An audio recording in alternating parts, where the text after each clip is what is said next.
Hello students, I'm Sir Saeed. Hope you are doing well. I'm here with some questions which the students generally asking for the last couple of days. These are 10 questions. The question number and the year is written on the slide. So straight away going to start to solve these questions. In this question number 19, October November 17, paper 1-1. In this question, there is a 30 meter below a hydroelectric power station is from the surface of the water, like this one. This is the surface of the water. It's 30 meter below. There's a turbine attached over there. It's 30 meters. Means there must be a potential energy involved. The water passes to the turbine at this rate. This means meter cube volume per minute means time. Volume over time is given, that is 340 meter cube per minutes means 60 seconds. The overall efficiency is 90% and you have to get the output power of this power station. Means efficiency is, you know, that useful output over input into 100. So the output power is required. So when you have to write the input power means the power is equal to energy over time. Energy is mgh over t, and you know that density is equal to mass over volume, then mass is equal to volume into density divided by time. So this thing is already given. So we may write it as, this is V rho GH by T. So the efficiency is 90%, means 90 over 100. This output is required. V over T is 340 by 60. Rho is the density, which is 1000. For the fresh water it's 9.81 and the height is 30. By solving and cross multiplying you can get the output power and the answer will be 1.5 megawatt. Moving towards second question. Look at this question. This question is again from the same paper, question number 25. There is some misconception related with this question. Generally students think that the sun is static. No, it's not. This is a look at this. This is the sun, and this sun is actually the spinning at its own axis. Means the sun is rotating. The rotation of the sun is in this way, like this one, at its own axis, and generally it takes around 27 days to complete one spin at its own axis. So light having a particular wavelength lambda s is emitted from the sun. Yes, and this is sun here, and this is earth. At one instant a band of wavelength ranging from less than lambda s to more than lambda s, means there is a fluctuation in the wavelength. So the Doppler effect must be involved. If there is a variation in the wavelength, means there must be a variation in the frequency, because you know that V is equal to f lambda. This V is always constant for light. So these two physical quantities are related with each other. Here, when the sun is spinning, means at this point initially this is moving towards earth. So earth is considered to be the point where the observer is, and sun is considered to be a source. And at this point it is going to move in this way because of the spin. So the fluctuation in the wavelength and the frequency means that the source is moving towards and away from this observer. It means the sun is rotating. Option D is correct. Look at these options. The sun is moving at right angle to the line joining this. No, it's not moving right angle. Right angle means at angle of 90. The sun is not moving in this way. It's wrong. The sun is moving away. The sun is moving in this way. No, wrong. The sun is moving in this way. Wrong. The sun is only rotating at its own axis. Next question. Oh, look at this. There's a spin. The spin of the earth shown in this video is in this way, in this way, this way. So doesn't mean if it's moving clockwise or anti-clockwise, it's the same because we have the fluctuation in the wavelength in both cases. October number 17, question number 27. We have these two signals approaching towards each other.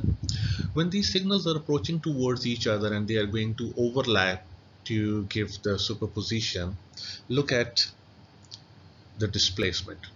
Here, for example, this is the displacement of, you can say, 2 cm, suppose, and here we have the displacement of 4 cm, and this is actually the mean line. This one is mean line,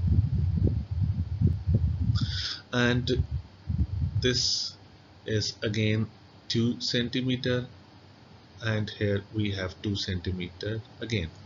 So when these are going to overlap, this 2 centimeter superimpose on this 2 centimeter to make it 4 centimeter downward. So this is wrong and this is wrong as well. These two are looking correct initially.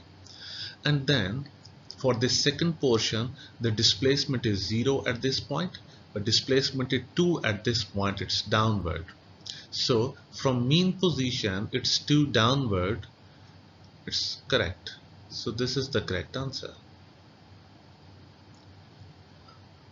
And then at this point it's 4 centimeter above. Yes, it's 4 centimeter above. So this is the correct answer. Very simple. Moving towards this question number 5. It's from May-June 17. For example, a ball is released from rest. This is the ball initially at rest, and this ball is moving downward. I'm going to hit on this surface, and then this ball will move upward with some velocity. Now, initially the velocity was 0, and when the ball is just going to hit on the surface, the velocity is maximum. We are at this point, and from this vertical line means there is no time passed. So this line shows the contact on the surface, and then the velocity is in opposite direction because the ball is going to uplift. It's point B, which is somewhere over here, and then it's moving upward and reach at this point C, and at this point the velocity is again 0 because it is the peak. So this C is the required answer, because we have to show the point where the height is maximum after the bouncing of the ball, after the first bounce. So after the first bounce, it comes to rest at point C, the velocity is 0 and this height is maximum because the ball is going to stop at point C. This question. In this question we have two velocities. The initial velocity is 4 and the final velocity is 3. The vectors are in some particular direction, but in this you have to get the change in the velocity. We have 2-3 methods to solve this question, but I'm going to solve this question in a simple way. For example, if you have to get change in the velocity, means we have to write the final velocity minus initial velocity always. So this is the final velocity, this one, this is the final velocity this way, and for the initial velocity we have to change the direction. So for this we must have the change in the direction. That's why this arrow should be in this way. So this vector shows the change. So option B is correct. In fact, you may write it as delta V is equal to Vf plus minus Vi. In this question,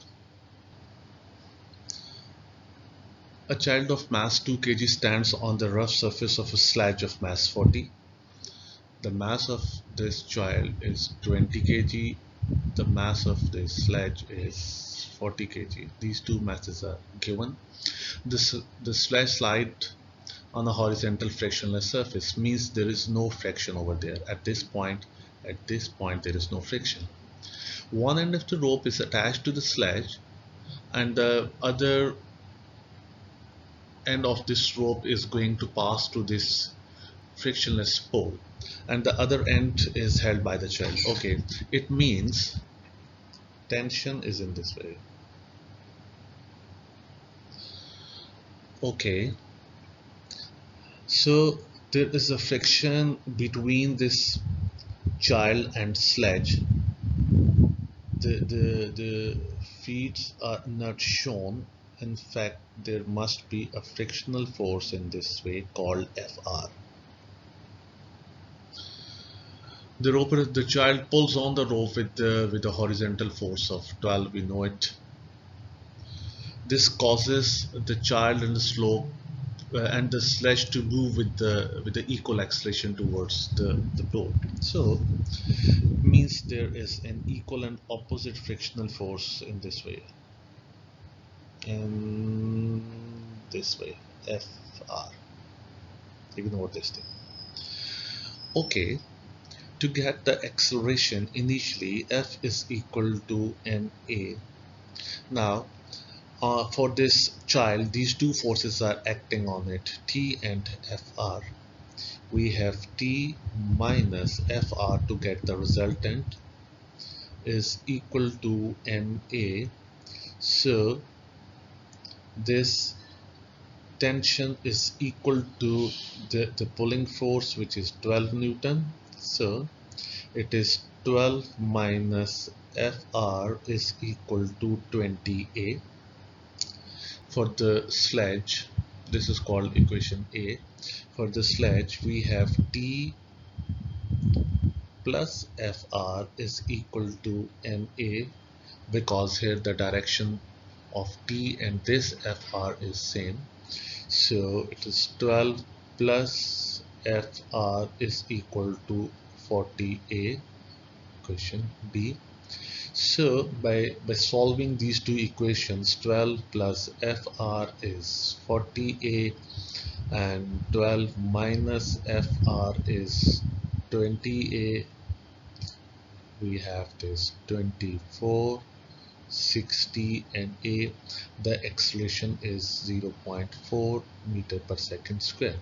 So by substituting this acceleration in any of these equations you can get this Fr. So suppose this is 12 minus Fr is 20, 0.4. So this is 12 minus 20, 0.4 is equal to Fr. By substituting the value you come to know that the answer is 4 Newton.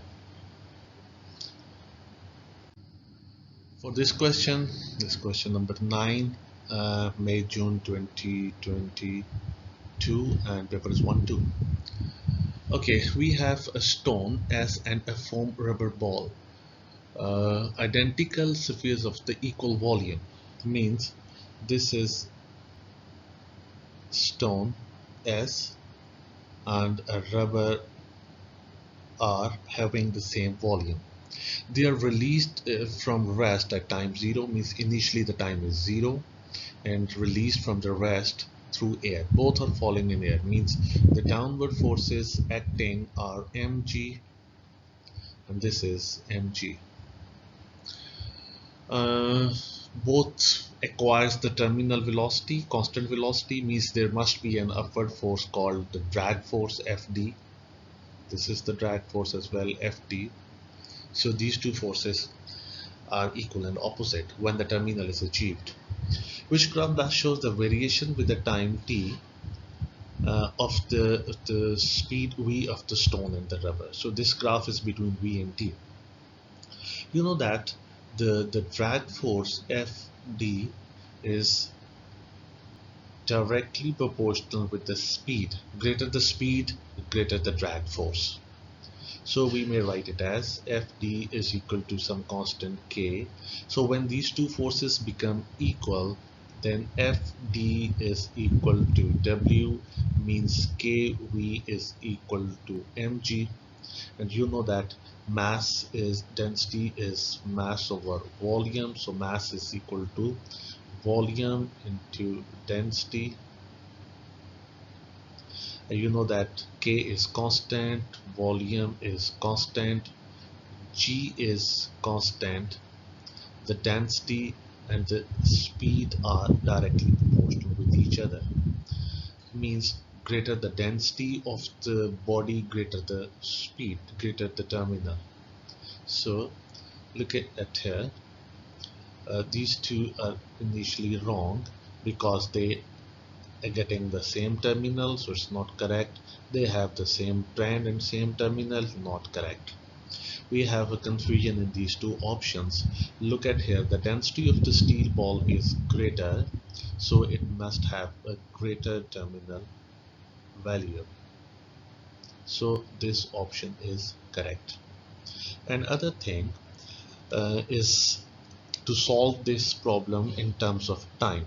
Look at here, the terminal velocity of this r is going to start at this point, and the terminal velocity for this s is going to start at this point. It means r acquired the terminal velocity earlier than s. This r has definitely a smaller weight, so it quickly becomes equal to Fd to get the terminal. This is another logic to understand this question. Question number 14 for the same paper. Look at here. This is actually the weight which is acting downward, weight of this vehicle 600, the weight of the person is 600, and there is a height of this wheel of 400 millimeter from the surface, and this distance is 200 millimeter, and this distance is 200 millimeter on the other side. There is a force of 90 Newton is acting at the ground to move the vehicle forward, means there must be a force of 90 Newton in this way. The motor is now switched on to provide a horizontal force to the ground to move the vehicle. How far and in which direction must the passenger move to get the equilibrium? So for the equilibrium, the clockwise movements and the anti-clockwise movements must be equal, means anti-clockwise moments must be equal to the clockwise moments. So initially we have to mention the clockwise and anti-clockwise moments. Look at here, this vehicle having the force of 600, and this is the pivot, so this force will try to move the body in this way, means clockwise, and this force, the weight of this person, will try to rotate this body in this way, means anti-clockwise, and this force will also move towards pivot, means it's again anti-clockwise.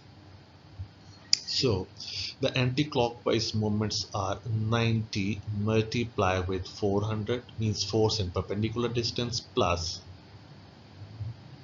this is again anti-clockwise, this one with the bold head are anti-clockwise.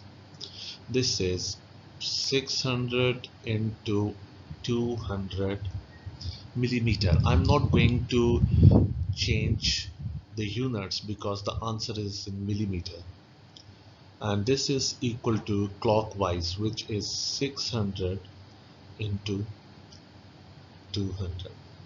So this equation shows that the clockwise moments are bigger than the anti-clockwise moments are bigger than the clockwise. So we must decrease the anti-clockwise moments to get the equilibrium. So to reduce the anti-clockwise moments, we are not able to change this thing because this height and this applied force are constant. We cannot change the weight of this person, but we can change this 200. So we can reduce this 200. If this 200, this one is reduced, the anti-clockwise moments become decrease and are equal to the clockwise for the equilibrium. So this person should move in this way. When this person move forward, we can acquire the clockwise and anti-clockwise moments equal with each other.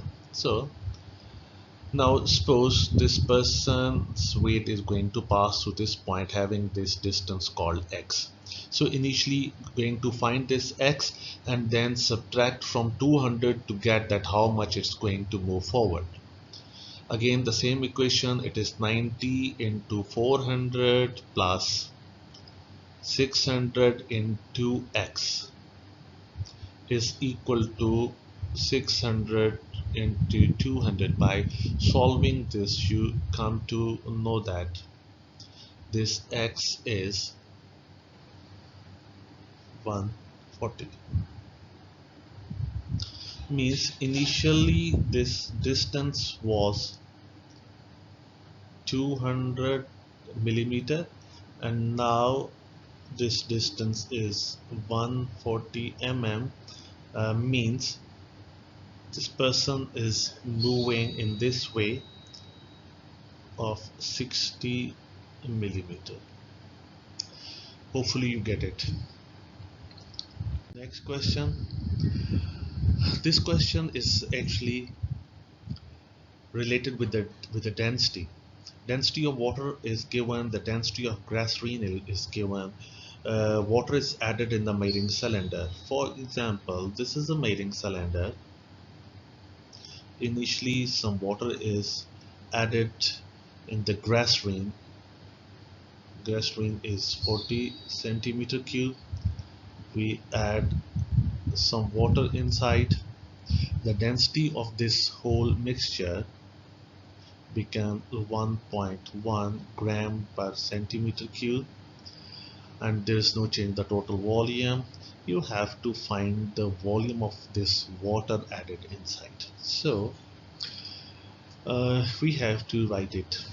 Density is equal to mass, that is total mass over total volume.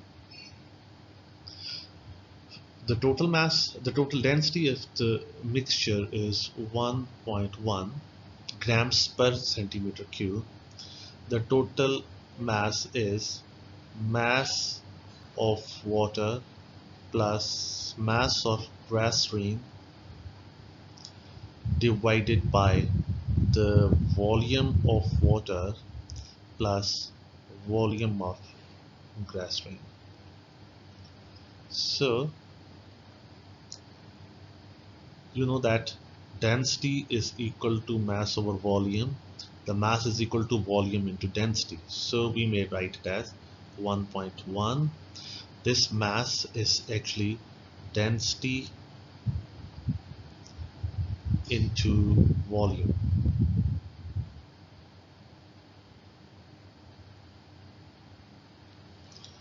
plus density into volume divided by volume of water plus volume of gas stream.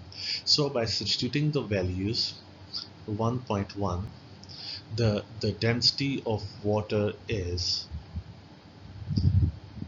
1 gram per centimeter cube, multiply with the volume plus the density of the gas stream is 1.3 grams per centimeter cube and the volume is 40, divided by volume of water is unknown and the volume of the gas stream is 40. So by cross multiplying 1.1 VW plus 1.1 multiplied with 40 is equal to 1 VW plus 1.3 into 40, and you may write it as 1.1 VW minus 1 VW. It's 1.3 into 40 minus 1.1 into 40. So this is 0.1 VW, and 1.3 into 40 minus 1.1 into 40. So VW is 1.3 into 40 minus 1.1 into 40 divided by 0.1. You come to know that the answer will be 80 centimeter cube. Thank you very much and good luck for your exam.